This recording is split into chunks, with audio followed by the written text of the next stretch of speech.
Hello students, welcome to TMPS Educational Institution online classes. Today I am going to start with social studies. In social studies I am going to take up civics, but before I start the class, a small message from the institution. Please stay safe during this pandemic. Wash your hands regularly with soap or hand wash. Please wear a face mask or a face covering while interacting with each other or going outside. And please maintain your social distancing whenever you go outside or you go to a public place. So now I will start with the class. In today's class, we are going to discuss the introduction of the Constitution of India. When I say Constitution, that means the Constitution of India. And we are going to discuss the historical background. What was the need for Constitution of India? When was the need felt? Then we are going to discuss the preamble and then features of Indian Constitution. So first of all, I will give you an introduction to the Constitution. What is Constitution? What does it do? It is basically a supreme law of land. Every country have their own constitution, and Constitution is a document which we call supreme law of land. That is, every law related to govern the country, the rights of the people, the duties of the people are written over there in the Constitution. It lays down political values of a country. It lays down how a polity, how the government for a country will work and what all things are to be done for the welfare of the people. It contains structures, principles, procedures, powers and duties of government institution. Each and every government institution has to run on its own. So all the documents, all the powers, duties, the procedures, all of them are written over there in the Constitution. Our Indian Constitution is world's bulkiest and lengthiest constitution. It contains 488 articles in 22 parts with 98 amendments and 12 schedules. So all these articles are basically the rules, the rights and duties of people, for the government, for the people of India, for our High Court, Supreme Court, District Courts, each and everything are there in these articles, and in 22 parts and in 12 schedules are language and each and everything which requires the development for the country, to govern the country. And the 98 amendments are the things which the Constitution needs to improve. They are passed in Lok Sabha or Rajya Sabha. We will discuss that later. Now we will come to historical background of the Constitution. So in the year 1938, Pandit Nehru felt that India needs a separate constitution. So he felt that the constitution must be drafted. During 1938, our country was not completely free from the Britishers, but still Pandit Nehru wanted to draft a constitution for India. So Pandit Nehru proposed for the drafting of the Indian Constitution, and a committee of 299 members of set, that is the Constituent Assembly of 299 members for 3 years was formed to draft our Indian Constitution. These 299 members worked for 3 years to write our Indian Constitution.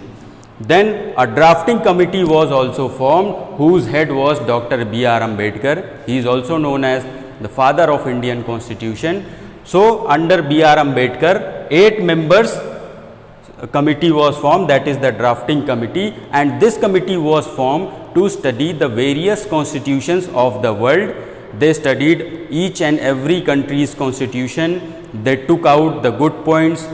They put in our constitution. It was put in our constitution. That's why our constitution became the world's lengthiest and bulkiest constitution. And it took nearly 3 years. It took nearly 3 years to draft our Indian Constitution, and on 26th Jan 1950, Constitution of India was adopted. That's why 26th Jan is also celebrated as Republic Day. Now this comes the topic, the preamble. So what is the preamble? The preamble basically is the first page of the Indian Constitution. It is written like this in the Constitution. Whenever you will open the Constitution, the preamble will appear, and it is the introductory statement of the Constitution of India. It is introductory statement and explains the objectives. What are the objectives of our Constitution? Preamble is not enforceable by law, that is, no one can seek help for law for its implementation. Why? Because it is just mere a summary or introductory statement for the Constitution. The rules of the things which are written here cannot seek the help of law. No one can claim on these statements. It establishes the source of power. The preamble says the source of power are the people, and it also establishes the guidelines for the government. And the preamble of India starts with "We the people of India," and all the words sovereign, socialist, secular, democratic, republic, justice, all the words are here written so as to give the guidelines for the government, and also it is the basic summary for the whole Constitution. Now we will come to the features of our Indian Constitution. So our Indian Constitution is flexible and rigid.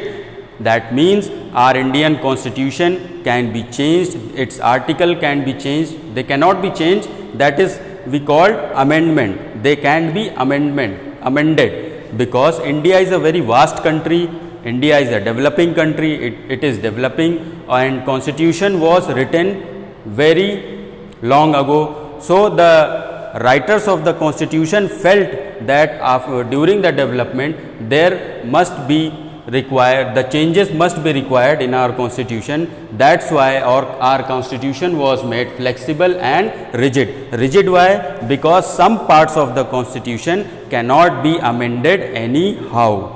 So to amend the Constitution, some parts of the Constitution, simple majority is required, and to amend the other parts of the Constitution, 2/3 majority is required. The second feature is single citizenship. Single citizenship is defined in the Indian Constitution. Each and every people of India are only Indian citizen, unlike the people of USA, they have dual citizenship. The USA people have dual citizenship, like they are the citizen of United States of America also, and plus they are their state's citizen also. For example, people from USA, all the people from USA are the citizen of United States of America, and if they live in California, they are Californian citizens also. But in India, what is it? That we are only Indian citizens. We are not citizen of Delhi plus citizen of Uttar Pradesh. That's why single citizenship, every person of India is Indian citizen only. The next feature is federalism.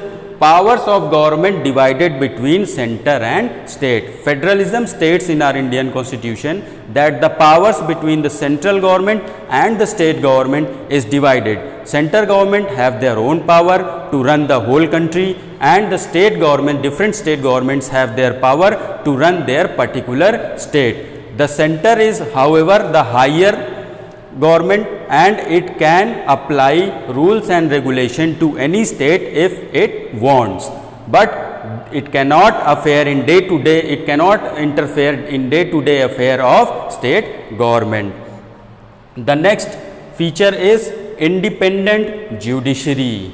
This is the most important feature, because our Indian courts like Supreme Court, High Court and District Court, they are free from control of any government, that is Prime Minister, Cabinet Ministers. This our judiciary is beyond the control of Cabinet or the Prime Minister. No one can interfere in the working of our Indian courts. So the judiciary is completely independent. No one can fire the judge, not any government official can fire the judge, or they can decrease their salary, increase their salary, or put pressure for a certain case. This cannot be done because it is written in the constitution that the judiciary must work independently. The next feature is parliamentary form of government. It is written over in the constitution that the India government will be in parliamentary form, that is the parliamentary government would be formed when the president, the Lok Sabha and the Rajya Sabha will work together. Then it is called a parliamentary form of government, and the representatives of the government will be selected by the common people of India. Common people means us, and the common people will vote who are above 18, universal adult franchise, the right to vote.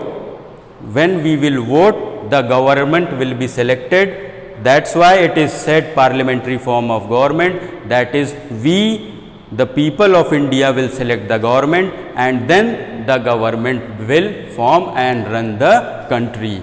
And the next feature is secularism, that is no state run religion is in India. That is no state, no government can run their or can display their religion, that this religion must be followed by each and every Indian citizen. It is not in India. Every citizen of India is free to practice and follow their own religion. This is called secularism. And so this was the constitution, the features of Indian constitution, the working of government, all the details I have given in this video. So I'll end the video today. Thank you so much. Please stay safe and take care. Bye bye.